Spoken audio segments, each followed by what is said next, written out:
नमस्ते दोस्तों, आज की इस वीडियो में हम देखेंगे 22 और 23 जनवरी से रिलेटेड जितने भी इंपॉर्टेंट करंट अफेयर्स बन सकते हैं। हिंदी और इंग्लिश दोनों ही लैंग्वेज में ये करंट अफेयर होंगे।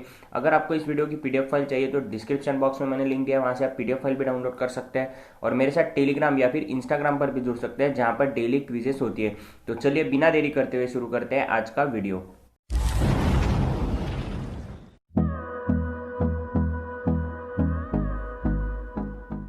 तो आज का वीडियो शुरू करने से पहले हम नजर डालेंगे जो हमारा 20 और 21 जनवरी का होमवर्क का क्वेश्चन था, उसका सही जवाब क्या है। तो जो हमारा होमवर्क का क्वेश्चन था वो कुछ इस प्रकार था।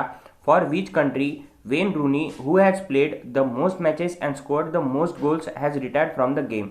किस देश के लिए सबसे ज्यादा मैच खेलने वाले एवं सबसे ज्यादा गोल करने वाले फुटबॉल के खिलाड़ी वेन रूनी ने खेल से संन्यास ले लिया है। तो इसके लिए जो ऑप्शन है वो है ब्राजील, इंग्लैंड, स्विट्जरलैंड या फिर रूस। आप में से कई लोगों ने इसका जवाब सही भी दिया था। इसका जो सही जवाब है वो है इंग्लैंड। अब यहाँ पर किसकी बात हुई, तो यहाँ पर बात हुई है वेन रूनी की। अब वेन रूनी की बात हुई है तो इनका जन्म कब हुआ था, तो इनका जन्म जो है वो हुआ था 24 अक्टूबर 1985 को। हुआ कहाँ पर था, तो वो हुआ था लिवरपूल, जो कि यूके में आता है। यूके यानी यूनाइटेड किंगडम। अब यहाँ पर कहीं ना कहीं यूके यानी कि यूनाइटेड किंगडम की बात हुई है। तो भारत में 26 जनवरी 2021 को पहले एज अ चीफ गेस्ट कौन आने वाले थे, तो वह आने वाले थे बोरिस जॉनसन, जो कि यूके के प्राइम मिनिस्टर है। लेकिन अब वो नहीं आ रहे हैं कोरोना की वजह से। बात करें वेन रूनी की, तो इन्होंने जो है काफी टीमों के लिए खेला है। जैसे कि इनकी जो नेशनल टीम थी वो तो इंग्लैंड थी, लेकिन इन्होंने जो क्लब्स के लिए खेला है वो क्लब्स में शामिल है मैनचेस्टर यूनाइटेड।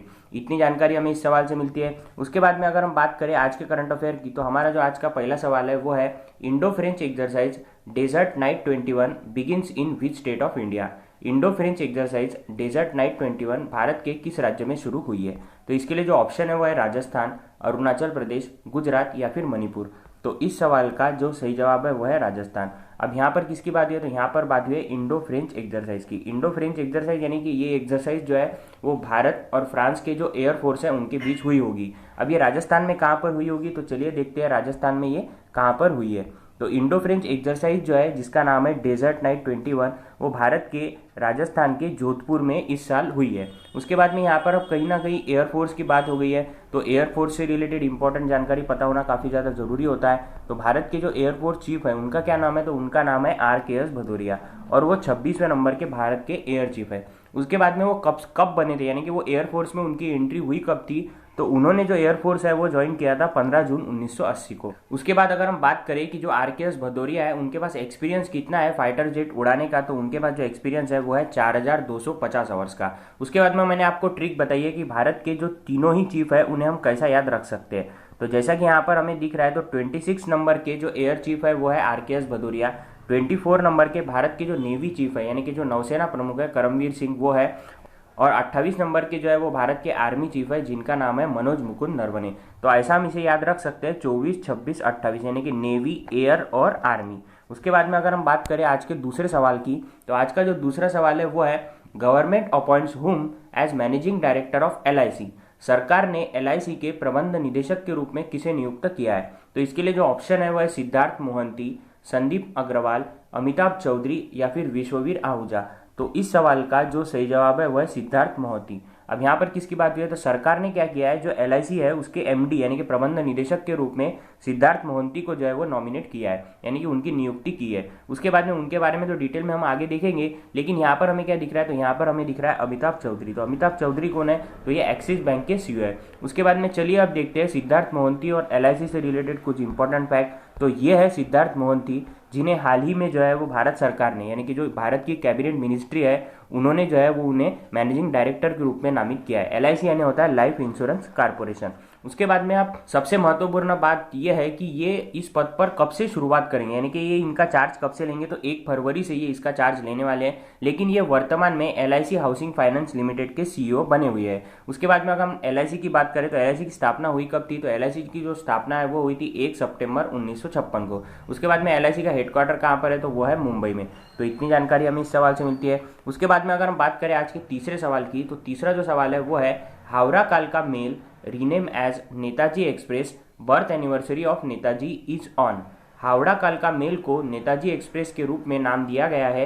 नेताजी की जयंती कब है, तो इसके लिए जो ऑप्शन है वो है 23 जनवरी, 18 जनवरी, 15 जनवरी या फिर 9 जनवरी। तो इस सवाल का जो सही जवाब है वह है 23 जनवरी। 23 जनवरी को भारत में नेताजी सुभाष चंद्र बोस की जयंती मनाने जाने वाली है। इसीलिए जो है इसी मौके पर जो है वो हावड़ा कालका मेल का नाम बदलकर नेताजी एक्सप्रेस कर दिया है। किसने किया है? तो भारत की जो रेलवे मिनिस्ट्री है उन्होंने किया है। अब रेलवे मिनिस्ट्री की बात है तो भारत के जो रेल मंत्री है उनका क्या नाम है? तो भारत के जो रेल मंत्री है उनका नाम है पीयूष गोयल। चलिए देखते हैं नेताजी सुभाष चंद्र बोस जी से रिलेटेड कुछ इंपॉर्टेंट फैक्ट। तो ये है हावड़ा कालका मेल, जिसका जो नाम है वो क्या कर दिया गया है? तो नेताजी एक्सप्रेस इस मेल का नाम कर दिया गया है। तो ये है नेताजी सुभाष चंद्र बोस। इनकी जो बर्थ है वो कब हुआ था? वो हुआ था 23 जनवरी 1897 को। उसके बाद में इनकी जो बर्थ प्लेस थी वो क्या थी? तो वो थी कटक, जो कि उस समय बंगाल में थी, लेकिन इस समय ये ओडिशा में आता है। उसके बाद में इनकी डेथ जो है वो कब हुई थी? तो इनकी जो डेथ है वो हुई थी 18 अगस्त 1945 को। हुई कहाँ पर थी? तो जापानीज ताइवान में हुई थी। अब हुई क्यों थी ये सबसे ज्यादा इंपॉर्टेंट है, यानी कि इनके मौत का जो कारण था वो क्या था?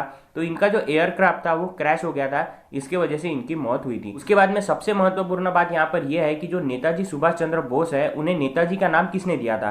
तो उन्हें जो नेताजी का नाम है वो दिया था एडोल्फ हिटलर ने। और उसके बाद में 23 जनवरी 2021 को जो इनकी जयंती मनाई जाने वाली है वो कौन से क्रमांक की है? तो वो 125वें क्रमांक की जयंती जो है वो इस साल मनाई जाने वाली है। इसीलिए ये जो सब कार्यक्रम हो रहे हैं इसी के वजह से हो रहे हैं। तो इतनी जानकारी हमें इस सवाल से मिलती है। उसके बाद में अगर हम आज के चौथे सवाल की बात करें तो वो चौथा सवाल है, which state will rename dragon fruit as Kamalam? Dragon फल का नाम बदलकर कमलम किस राज्य द्वारा रखा जाएगा? तो इसके लिए जो ऑप्शन है वो है केरल, अरुणाचल प्रदेश, गुजरात या फिर हिमाचल प्रदेश।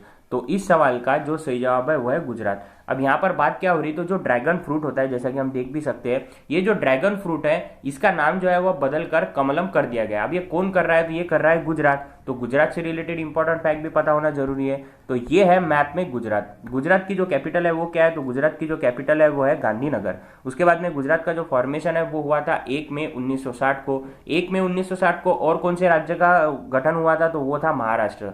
उसके बाद में जो गुजरात के सीएम है उनका नाम है विजय रूपानी, और जो गुजरात के गवर्नर है उनका क्या नाम है? आचार्य देवव्रत। तो इतनी जानकारी हमें गुजरात से और ड्रैगन फ्रूट से इस सवाल से मिलती है। उसके बाद में जो आज का हमारा पांचवा सवाल है वो कुछ इस प्रकार है, Joe Biden takes oath as 46 and also the oldest president of US his age. Joe Biden ने 46वें और अमेरिका के सबसे वयोवृद्ध राष्ट्रपति के रूप में शपथ ली है वो कितने वर्ष के है? तो इसके लिए जो ऑप्शन है वो है 78 वर्ष, 58 वर्ष, 68 वर्ष या फिर 88 वर्ष। तो इस सवाल का जो सही जवाब है वो है 78 वर्ष। पर बात किसकी हुई है? तो यहाँ पर बात हुई है जो बिडेन की, जो कि अमेरिका के 46 नंबर के प्रेसिडेंट बने हैं। उसके बाद में इनकी एज क्या है? तो वो काफी ज्यादा इंपॉर्टेंट है क्योंकि ये सबसे ओल्डेस्ट है, यानी कि सबसे वयोवृद्ध है। चलिए देखते हैं जो बिडेन से रिलेटेड कुछ इंपॉर्टेंट फैक्ट। एक बात मैं और आपको बताना चाहता हूँ कि जो बिडेन जो है वो वहाँ के प्रेसिडेंट बने, और कमला हैरिस जो है जो कि भारतीय मूल से बिलोंग करती है वो वहाँ की वाइस प्रेसिडेंट बनी है, और पहली वाइस प्रेसिडेंट बनी है एज अ महिला।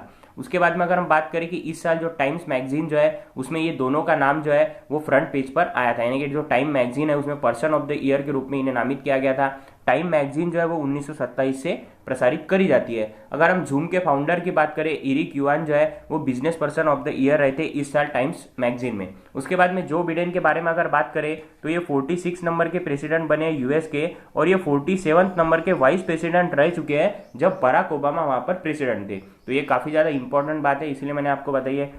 उसके बाद में अगर हम बात करें, हमारा जो छठवां सवाल है आज का वो है, ACC appoints Sanjeev Kumar as new CMD of TCIL in which year TCIL founded.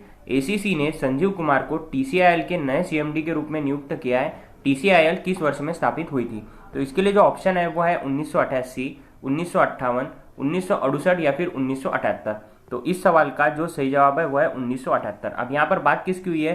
तो यहाँ पर बात हुई है टीसीआईएल की। तो इसका क्या मतलब होता है और एसीसी का क्या मतलब होता है, चलिए देख लेते हैं इन्हें डिटेल में। तो ये है टीसीआईएल।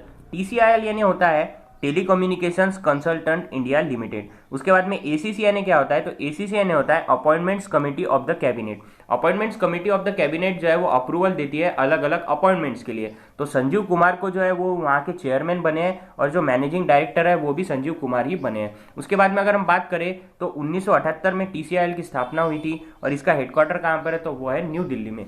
उसके बाद में जो आज का हमारा सातवां सवाल है वो है, CM Thakur of which state launches first online youth radio station. किस राज्य के सीएम ठाकुर ने पहला ऑनलाइन युवा रेडियो स्टेशन शुरू किया है? तो इसके लिए जो ऑप्शन है वो है राजस्थान, अरुणाचल प्रदेश, गुजरात या फिर हिमाचल प्रदेश। तो इस सवाल का जो सही जवाब है वो है हिमाचल प्रदेश। अब यहाँ पर बात किसकी हुई, तो यहाँ पर बात हुई है सीएम ठाकुर की। तो सीएम ठाकुर कौन है, तो जो हिमाचल प्रदेश है उसके सीएम है उनका नाम है ठाकुर। चलिए उससे रिलेटेड और जो युवा रेडियो स्टेशन है उससे रिलेटेड कुछ इंपॉर्टेंट बातें देख लेते हैं। तो ये है मैप में हिमाचल प्रदेश। हिमाचल प्रदेश की जो कैपिटल है वो क्या है, तो हिमाचल प्रदेश की जो कैपिटल है वो है शिमला। उसके बाद में हिमाचल प्रदेश का जो फॉर्मेशन है वो हुआ था 25 जनवरी 1971 को। उसके बाद में हिमाचल प्रदेश के जो सीएम है उनका क्या नाम है, उनका नाम है जयराम ठाकुर। और वहाँ के जो गवर्नर है उनका क्या नाम है, उनका नाम है बंडारू दत्तात्रेय। बाद में हिमाचल प्रदेश में जो है वो रेडियो हिल्स यंगिस्तान का ऑनलाइन पोर्टल जो है वो वहाँ पर रेडियो स्टेशन जो है वो शुरू किया गया है। उसके बाद में अगर हम बात करें आज के हमारे नेक्स्ट यानी कि 8वें सवाल की, तो जो हमारा 8वां सवाल है वो है Niti Aayog releases India innovation index 2.0 which state retain its first spot. Niti Aayog ने भारत का इनोवेशन इंडेक्स 2.0 जारी किया है, कौन सा राज्य इसमें प्रथम स्थान पर रहा है। तो इसके लिए जो ऑप्शन है वो है कर्नाटक, अरुणाचल प्रदेश, महाराष्ट्र या फिर तमिलनाडु। तो इस सवाल का जो सही जवाब है वो है कर्नाटक। अब यहाँ पर बात किसकी हुई, तो यहाँ पर बात हुई है नीति आयोग की। नीति आयोग ने क्या किया है, भारत इनोवेशन इंडेक्स जो है उसका दूसरा संस्करण यानी कि 2.0, इससे पहले भी पिछले साल किया था और इस साल भी इसका नया जो संस्करण है वो जारी किया है। 1 नंबर पर जो स्टेट रहा है वो है कर्नाटक। उसके बाद में 2 नंबर पर कौन सा है, 3 नंबर पर कौन सा है, या फिर नीति आयोग यानी क्या होता है। चलिए देखते हैं सभी से रिलेटेड कुछ इंपॉर्टेंट फैक्ट। तो ये है जो इनोवेशन इंडेक्स है वो जारी किया है उसकी रिपोर्ट। इसमें जो 1 नंबर पर स्टेट है वो है कर्नाटक। उसके बाद में जो 2 नंबर पर स्टेट है वो है महाराष्ट्र। पिछले साल जो महाराष्ट्र है वो 3 नंबर पर था और तमिलनाडु जो है वो 2 नंबर पर था, लेकिन इस साल महाराष्ट्र ने एक रैंक जो है वो ऊपर आया है और महाराष्ट्र 2 नंबर पर आ गया है। उसके बाद में जो तमिलनाडु है वो 3 नंबर पर आया है। अगर हम यूनियन टेरिटरीज की बात करें तो 1 नंबर पर दिल्ली है और 2 नंबर पर चंडीगढ़ है। अब ये इनोवेशन रिपोर्ट होता क्या है और ये जारी कौन करता है, तो ये जारी करता है नीति आयोग। अब नीति आयोग की बात हुई तो नीति आयोग यानी होता क्या है, तो नीति आयोग यानी ये होता है national institute of transforming India. उसके बाद में इसके जो अध्यक्ष होते हैं वो कौन होते हैं, तो वो होते हैं भारत के प्रधानमंत्री नरेंद्र मोदी। और इसके जो वाइस प्रेसिडेंट है उनका क्या नाम है, तो उनका नाम है राजीव कुमार। अब ये जो इनोवेशन इंडेक्स है ये किस बेसिस पर करा जाता है, तो यहाँ पे जो 4-5 पैरामीटर दिए इसके बेसिस पे ये जो इनोवेशन इंडेक्स है ये जारी किया जाता है। तो human capital, investment, knowledge of worker, business environment और safety and legal environment, in 5 points के बेसिस पे जो इनोवेशन इंडेक्स है वो हर साल जारी किया जाता है। उसके बाद में अगर हम बात करें आज के अगले यानी कि 9वें सवाल की, तो वो है Airtel payment bank launches Airtel save pay, CEO of Airtel payments bank. Airtel payments bank ने एयरटेल सेव पे की शुरुआत की है। एयरटेल पेमेंट बैंक के सीईओ कौन है, तो इसके लिए जो ऑप्शन है वो है सुखबीर सिंह संधू, अनुप्रता विश्वास, अमिताभ चौधरी या फिर विश्ववीर आहूजा। तो इस सवाल का जो सही जवाब है वो है अनुव्रता विश्वास। अब यहाँ पर बात किसकी है, तो यहाँ पर बात हुई है एयरटेल पेमेंट बैंक की, जिन्होंने जो है वो एयरटेल सेव पे नाम से एक नया पोर्टल जो है वो शुरू किया है। एयरटेल पेमेंट बैंक की बात हुई है तो एयरटेल पेमेंट बैंक की जो स्थापना है वो हुई कब थी, तो वो हुई थी 2017 में। इसका हेडक्वार्टर कहाँ पर है, तो वो है न्यू दिल्ली में। उसके बाद में यहाँ पर हमें सुखबीर सिंह संधू दिख रहा है, तो ये कौन है, तो ये जो है वो NHAI यानी कि national highway authority of India के चेयरमैन है। बाद में अमिताभ चौधरी के बारे में मैं हर बार आपको बताता हूँ वो कौन है, तो वो एक्सिस बैंक के सीईओ है। तो इतनी जानकारी हमें एयरटेल पेमेंट बैंक से इस सवाल से मिलती है। उसके बाद में जो आज का हमारा 10वां सवाल है वो है former governor of which state Mata Prasad passes away. किस राज्य के पूर्व राज्यपाल माता प्रसाद का निधन हुआ है, तो इसके लिए जो ऑप्शन है वो है राजस्थान, अरुणाचल प्रदेश, गुजरात या फिर मणिपुर। तो इस सवाल का जो सही जवाब है वो है अरुणाचल प्रदेश। अब यहाँ पर किसकी बात हुई है, तो यहाँ पर बात हुई है माता प्रसाद जी की। तो ये अरुणाचल प्रदेश के जो है वो इसके पहले गवर्नर रह चुके हैं। अब अरुणाचल प्रदेश की बात हुई है तो अरुणाचल प्रदेश का जो कैपिटल है वो क्या है, तो वो है ईटानगर। उसके बाद में अरुणाचल प्रदेश के वर्तमान में जो सीएम है उनका क्या नाम है, तो उनका नाम है पेमा खांडू। और वहाँ के जो वर्तमान में गवर्नर है उनका क्या नाम है, तो उनका नाम है BD मिश्रा। तो इतनी जानकारी हमें अरुणाचल प्रदेश से इस सवाल से मिलती है। उसके बाद में अगर हम बात करें आज के हमारे होमवर्क के क्वेश्चन की, तो वो कुछ इस प्रकार है।